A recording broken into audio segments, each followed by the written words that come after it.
Assalamualaikum warahmatullahi wabarakatuh. Perkenalkan, nama saya Nurul Islafiyah, NIM 2101112040, program studi peternakan Fakultas Pertanian Universitas Muhammadiyah Sinjai. Pada video kali ini saya akan menjelaskan salah satu ternak unggas, yaitu puyuh, dengan judul pengaruh rasio panjang dan lebar kandang burung puyuh periode produksi. Puyuh merupakan unggas daratan yang memiliki ukuran tubuh yang kecil, berkaki pendek, dan tidak dapat terbang tinggi. Puyuh ini pemakan biji-bijian, namun juga pemakan serangga dan mangsa yang berukuran kecil lainnya. Pada awalnya, burung puyuh ini adalah burung yang liar, kemudian didomestikasi dan diternakan. Produktivitas puyuh dapat berkembang secara optimal apabila dilakukan manajemen pemeliharaan yang baik. Adapun dua faktor pendukung untuk meningkatkan produksi puyuh. Yang pertama adalah faktor genetik dan faktor lingkungan. Faktor genetik ini berperan untuk menjaga mutu dan kualitas yang dihasilkan, sedangkan faktor lingkungan yaitu pakan, perkandangan, intensitas cahaya, suhu, dan kelembapan. Kepadatan kandang dan kesempatan untuk memperoleh ransum di dalam kandang berpengaruh terhadap tingkah laku, karena puyuh merupakan hewan yang memiliki sistem termogulasi di dalam tubuhnya. Semakin tinggi kepadatan akan mempengaruhi suhu di dalam kandang. Cekaman panas yang tinggi, tingkat amonia yang berasal dari feses meningkat, terjadinya kompetisi dalam konsumsi ransum sehingga timbul sifat kanibalisme pada puyuh. Adapun peubah yang akan diamati terdiri dari 4. Yang pertama adalah konversi ransum, yang kedua konsumsi ransum, yang ketiga bobot telur, dan yang keempat adalah jumlah bobot telur.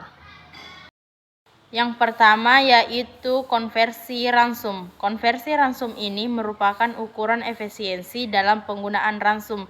Semakin kecil nilai konversi ransum, maka semakin efisien pula penggunaan ransum. Begitu pula dengan sebaliknya. Konversi ransum ini dipengaruhi oleh beberapa faktor. Yang pertama adalah produksi telur, kandungan energi ransum, besar telur, kandungan zat makanan ransum, temperatur lingkungan, dan kesehatan ternak. Yang kedua adalah konsumsi ransum. Ransum adalah salah satu faktor yang paling penting dalam usaha peternakan puyuh. Jumlah dan kandungan zat-zat yang diperlukan harus memadai untuk mencapai pertumbuhan dan produksi yang optimal.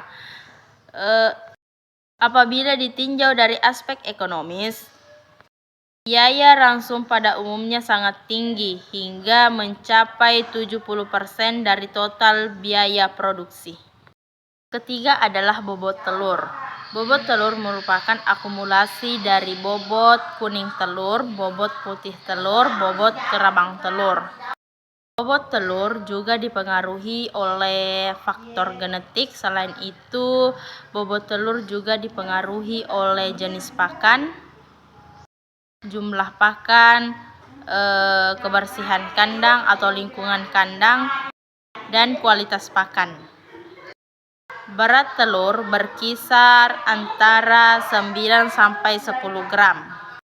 Yang keempat adalah jumlah bobot telur.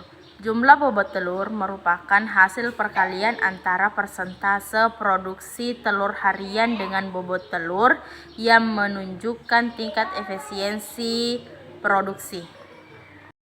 Nilai jumlah bobot telur tergantung dari nilai produksi telur harian dan berat telur. Apabila jumlah bobot telur meningkat, maka produksi telur juga meningkat. Begitu pula dengan sebaliknya. Penggunaan jumlah bobot telur dibandingkan dengan jumlah telur adalah cara untuk menyatakan perbandingan kemampuan produksi antar ternak puyuh. Itulah pemaparan materi dari saya. Terima kasih. Sekian. Assalamualaikum warahmatullahi wabarakatuh.